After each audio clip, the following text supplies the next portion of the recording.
맡기는 것도 인도하십니다라는 제목으로 하나님 말씀 나누도록 하겠습니다. 우리들 대부분 가운데는 내 마음대로 되는 일이 별로 없구나라는 생각을 갖고 있는 분들이 상당히 많습니다. 내 마음대로 되지 않기 때문에 마음이 우울하고 삶이 재미도 없는 것입니다. 날마다 내가 생각한 대로 되면은 얼마나 마음에 정말 기쁨이 샘솟고 자신감이 넘쳐나겠습니까?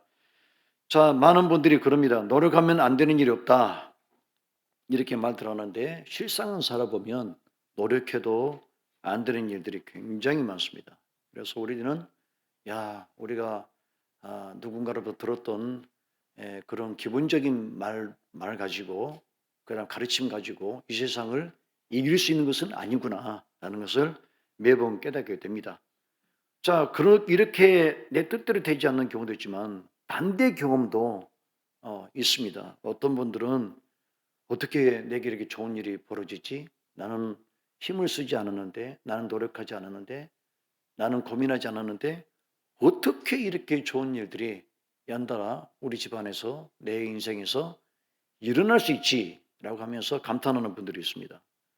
그 노르웨이에서 집안의 딸이 한 명이 있는데 임신만 하면 로또에 당첨이 돼요.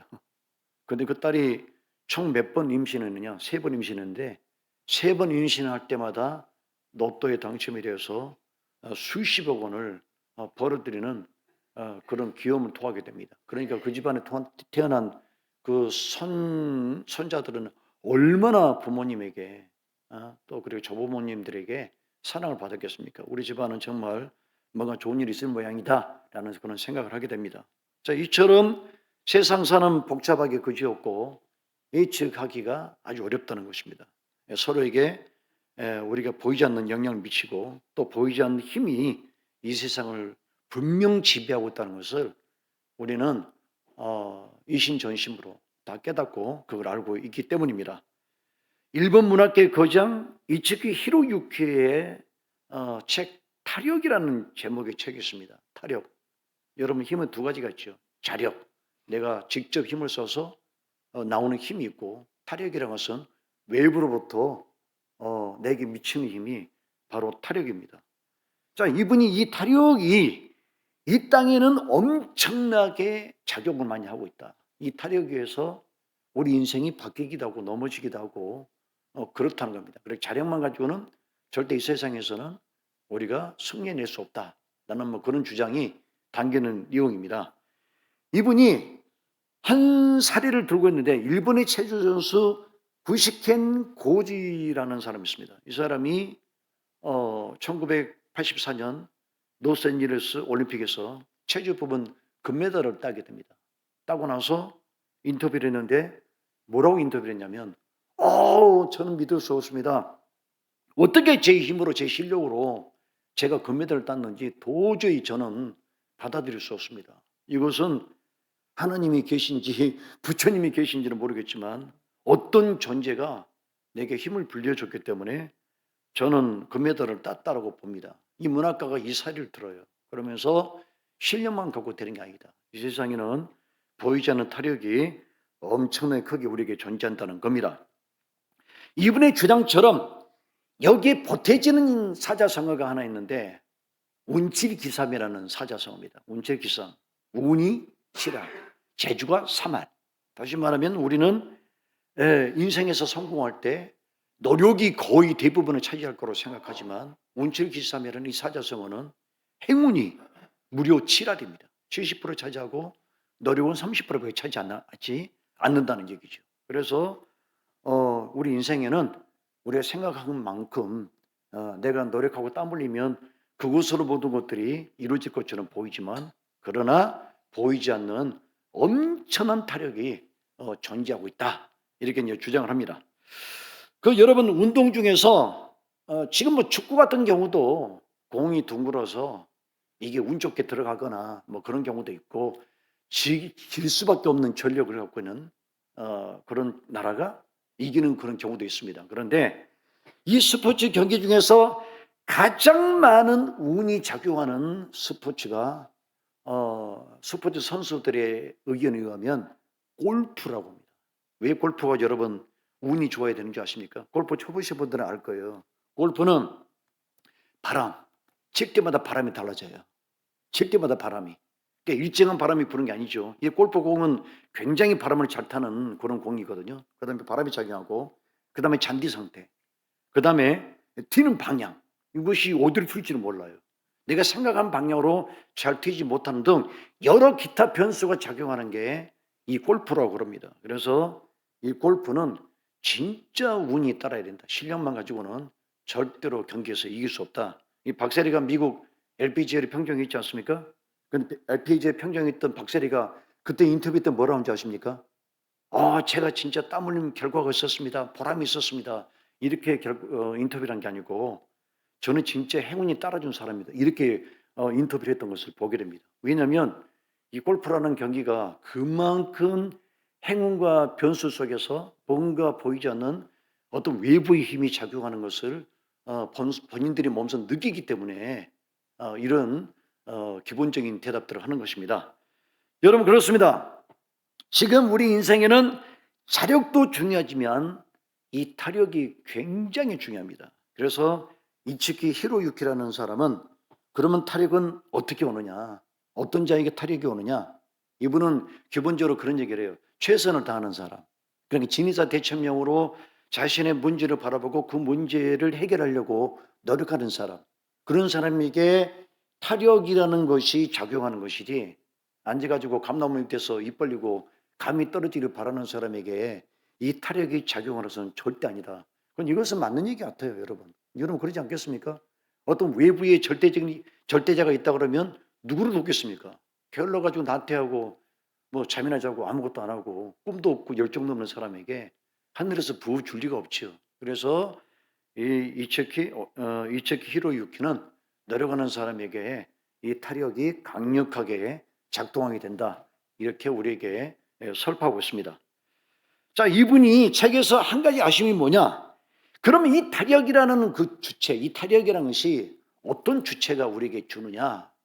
여기에 대해서 명확하게 설명을 못하고 있습니다. 이분은 뭐라고 설명하냐면 하늘, 막연하게 하늘, 그 다음에 우주의 어떤 운영의 법칙이 우리에게 타력으로 작용하고 있다. 이렇게 좀 모호하게 추상적이게 이야기를 하고 있거든요. 그런데 성경은 그 타력의 근원이 누구라고 얘기되어 있습니까? 정확하게 적시되어 있죠. 하나님이세요.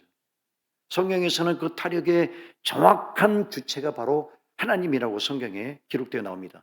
잠언 16장 1절 마음의 경영은 사람에게 있어도 말의 응답은 여호와께로서 나느니라. 아무리 마음속에 꿈을 꾸고 뭐 이번에 일론 머스크 엄청나게 주식이 폭발하고 뭐 조만장자 억만장자가 조만장자가 됐다고 그러지 않습니까? 여러분 그렇죠? 근데 그 사람이 지금 굉장히 흥분해서 원래 미국에 있는 회장님들은 돈 좀 잘 보면 막 춤을 추더라고요. 앞에서 춤을 추는데 이거 조심해야 됩니다. 그 춤추는 게 나중에는 진짜 곡소리가 될 수 있어요.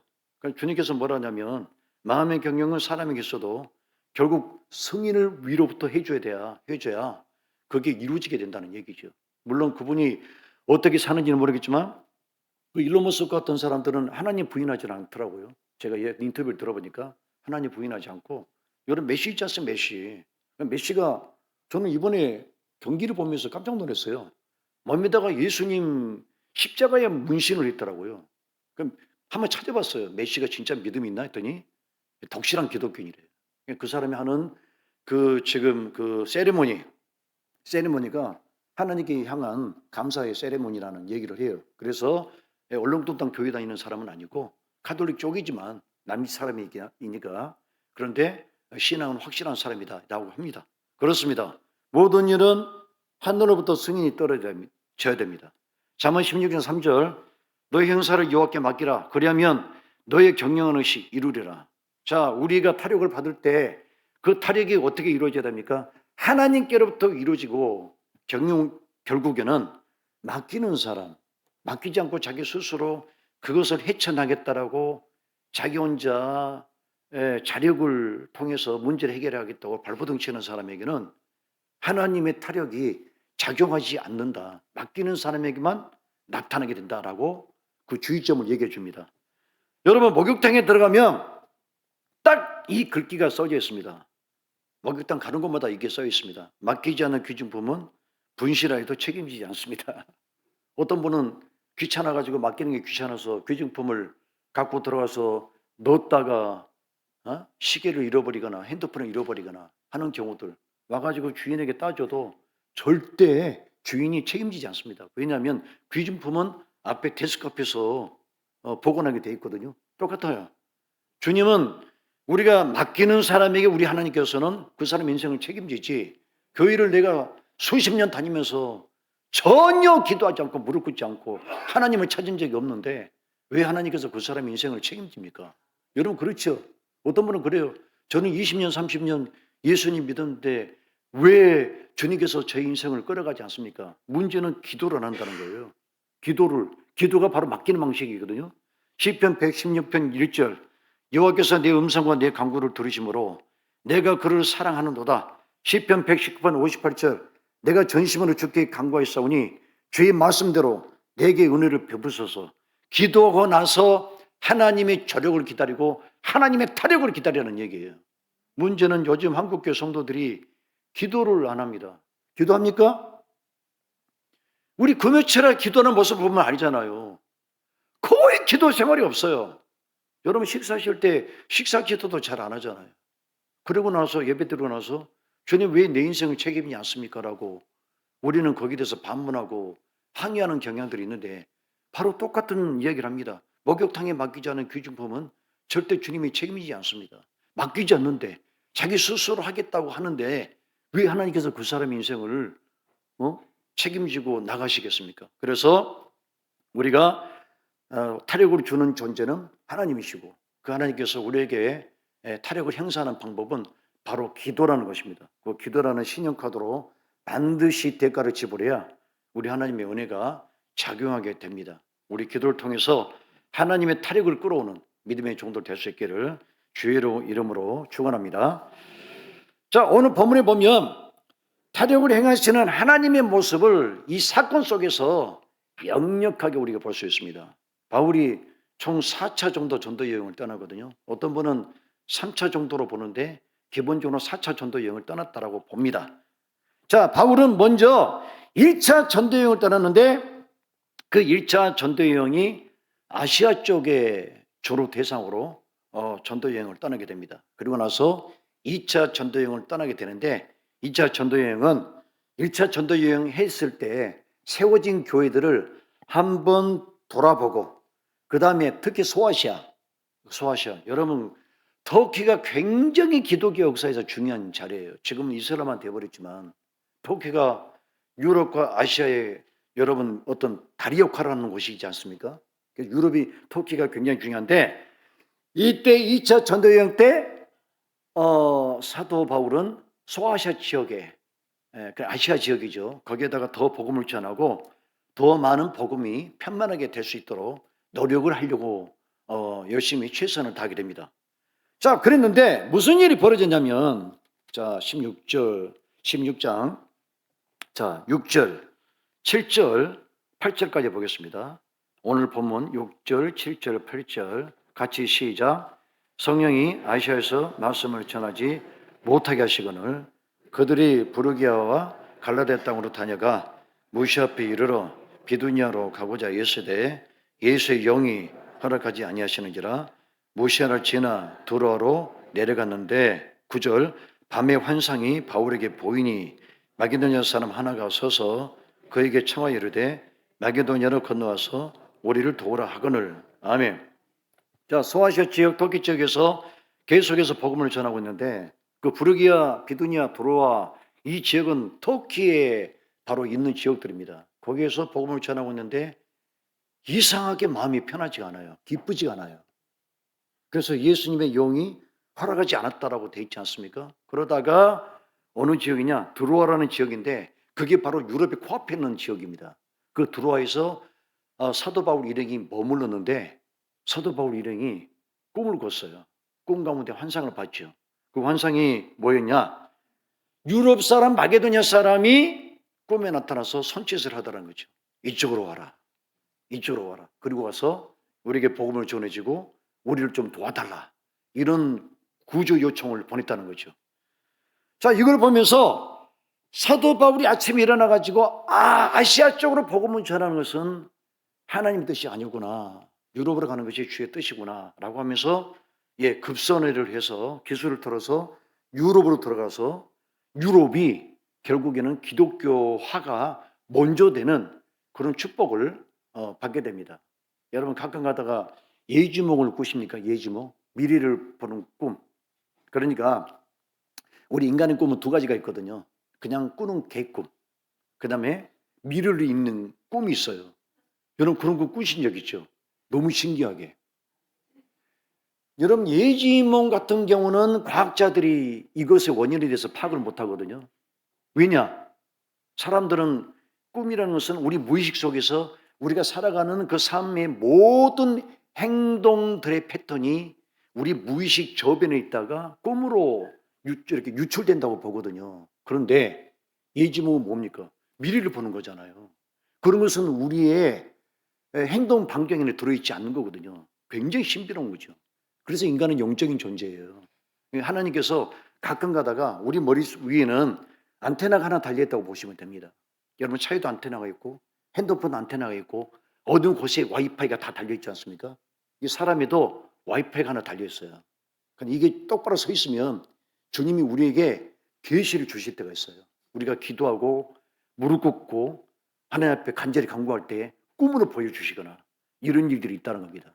하여튼 여러분 아름다운 좋은 꿈을 꾸시고 이렇게 뭐 강아지가 지나가는 그런 꿈 말고 하나님의 선명한 그런 꿈을 통해서 여러분이 하나님의 타력을 받는 그런 기회로 삼기를 주의 이름으로 축원합니다. 자, 여기서 한 가지 우리가 알아야 될 것은 왜 하나님은 복음을 아시아로 전파하지 않고 이스라엘은 아시아에 있는 지역 아니겠습니까? 그럼 아시아 쪽에 먼저 복음을 전하는 게 어떻게 보면 팔이 안으로 굽는다고 그게 정석이겠죠. 그런데 왜 하필이면 유럽으로 먼저 복음을 전해서 우리 아시아가 소외가 되는 그런 일들이 벌어졌나? 여러분, 유럽도 복음이 들어가기 전에 형편없는 곳이었습니다. 어떤 분들은 유럽 사람들은 아무래도 똑똑하고 영리해서 거기서 문명에 꼽히고 그랬다고 생각하지만 유럽도 굉장히 많은 전쟁, 잔인성 이런 것들은 역력하게 남아 있었거든요. 그 미국에 할로윈 기간이 있습니다. 할로윈 기간 아시죠? 귀신 복장하고 뭐 아주 이상하게 음산하게 꾸며놓고 즐기는 그런 기간이 있는데 이 할로윈 축제가 원래 미국에서 시작하는지 않았어요. 이 할로윈 축제는 유럽에서 시작했는데 기독교가 전파되기 전에 아일랜드, 영국, 북부 프랑스 등에서 살던 켈트족이 있습니다. 그 켈트족들이 1년의 끝이 10월 31일입니다. 그 사람들은 우리는 12월 30일이 끝인데 그 사람들은 10월 30일이 끝이에요. 그때 밤에 죽은 자의 영혼과 그 다음에 정령이나 마녀가 자기 집을 찾아온다라고 생각했습니다. 그래서 공포에 떨었어요. 아니 귀신이 찾아오고 악령이 집에 찾아오는데 얼마나 무섭겠습니까? 그럼 이것들을 갖다가 어떻게 우리가 막아내고 이 악령들로부터 우리가 해를 입지 않겠느냐? 그렇게 고육직적으로 만들어내는 방법이 뭐냐? 집을 귀신의 집처럼 무섭게 만들고 그 다음에 사람이 귀신처럼 분장을 해가지고 있으면 귀신들이 자신들을 찾아왔을 때 같은 편이라고 인식을 한다는 거예요. 응? 여기서 웃어야 되는데 안 웃네. 이상하게. 일부 때는 많이 웃었는데. 여러분 생각해 보세요. 그러니까 폭력 조직이 오니까 우리도 문신하고 있어서 같이 이렇게 폭력 조직처럼 하고 있는다는 얘기 아니겠습니까? 그게 얼마나 좀 어떻게 보면 천진난만하고 어떻게 보면 어리석은 행동인데 그렇게 지저분하고 무서운 행동을 하고 있으면 악령이 자기 편이라고 인식해서 죽이지 않는다는 거. 그러니까 예수님 믿지 않기 전에 여러분 유럽은 어떤 땅이었습니까? 사단에 붙잡힌 땅이었다는 거죠. 어둠에 붙잡힌 땅이었고 그런 잘못된 문화들이 미국에 넘어와서 미국의 문화가 되고 그래서 미국에 있는 미국 교회라든가 한인 교회들은 이때 반대로 다른 행사를 하죠.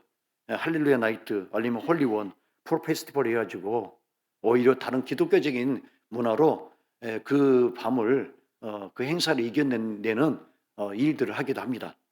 여러분, 복음이 만약에 아시아로 전해 들어왔으면 어떤 일이 벌어졌을까요? 우리 아시아가 문명의 꽃을 피웠겠죠. 문명의 꽃을. 그렇죠? 여러분, 아시아도 문자가 있었어요. 유럽도 문자가 있지만 여러분, 문자 없는 나라들이 많죠. 우리 한국에도 문자가 있고 여러분, 중국에도 문자가 있고 문자가 있지 않습니까? 여러분, 아시아로 우습게 여기면 안 됩니다.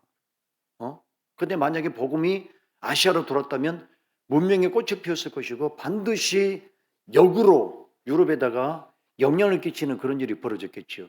자, 그러면 왜 하나님은 유럽 쪽에다가 복음을 전하게 하셨나?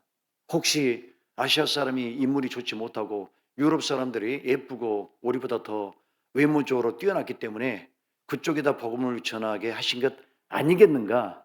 이런 인간적인 생각이 들게 됩니다. 왜 유럽으로 가게 되냐면, 여러분, 유럽은 사도 바울 시대에 어느 나라가 제패하고 있었습니까? 어느 나라가 지배하고 있었습니까? 어느 나라가? 로마가 지배하고 있었어요. 여러분, 로마가 지배했다는 것은, 한 나라가 지배했다는 것은 무엇을 의미하죠? 무엇을 의미하죠? 여러 많은 것들을 의미하겠지만은 특히 복음 전할 때 가장 큰 장애가 뭐냐면 언어예요, 언어. 여러분, 선교사들이 가가지고 그 나라 언어 배워야 됩니다. 그럼 그 언어를 배울 때 어느 정도 수준까지 올라가야 됩니까? 그 나라 성경으로 번역할 수 있을 만큼 선교사들이 머리가 뛰어나야 되고 수많은 언어 습득 시간이 걸리는 거예요. 그런데 우리가 익숙히 쓰는 언어를 미리 로마 제국의 휘하에 있는 나라들이 쓰고 있다라고 하면 복음 전할 때 고속도로를 깔아놓는 것과 별반 다를 바가 없습니다. 여러분, 중국이 지금 이제 시진핑이가 문 닫아가지고 복음 전하는데 굉장히 많은 애로사항이 있지 않습니까? 애로사항이 있는데 중국이 한때 저게 기독교인이 1억이 넘었어요. 지금도 아마 암암리에 하나님 믿고 있는 사람들이 있고 또 한국에 와가지고 은혜 받고 하는 분들이 있습니다. 그런데 중국의 복음화에 어떤 기수 역할을 했던 사람을 뽑으라고 하면 누군지 아십니까? 모택동이에요. 모택동이가 무엇을 했냐면 중국이 56개 나라로 분열된 것을 하나로 묶는 거거든요. 첫째, 땅이 넓어요. 두 번째, 음식의 종류가 많아요. 문제는 56개 민족이 합쳐지다 보니까 언어가 쉬운 6개예요. 그런데 목택동이가 언어를 하나로 통일해 놨어요. 무슨 얘기입니까? 복음 전하기를 너무 용이하게 미리 길을 닦아 놓은 거죠. 언어만 용이하면은 복음 전하는 것은 크게 문제가 되지 않아요. 그래서 어떻게 생각해 보면 공산주의가 들어왔지만은 공산주의가 아니면 언어를 하나로 통일할 길이 없지요. 왜? 맨날 치고받고 싸울 것이기 때문에 강력한 중앙 정부가 있었기 때문에 언어를 하나로 만들 수 있었다는 얘기입니다. 그러니까 우리는 하나님 뜻을 알 수가 없는 거죠. 유럽은 로마의 지배 있었기 때문에 라틴어와 헬라어로 통일되어 있었어요. 그러니까 사도 바울이 로마 시민권을 가지고 있었고 마음 놓고 지경을 넘나들면서 복음을 전할 수 있는 이점이 있었다는 얘기입니다. 그래서 우리 하나님은 아시아 사람을 갖다가 뭐 천대 여기거나 가볍게 여겨서 백인들에게 복음을 전한 게 아니고 오히려 복음을 전할 수 있는 어떤 그런 장점들이 있었기 때문에 아시아보다 더 나았기 때문에 유럽 쪽에다가 복음을 전할 수 있도록 먼저 길을 열어주신 겁니다.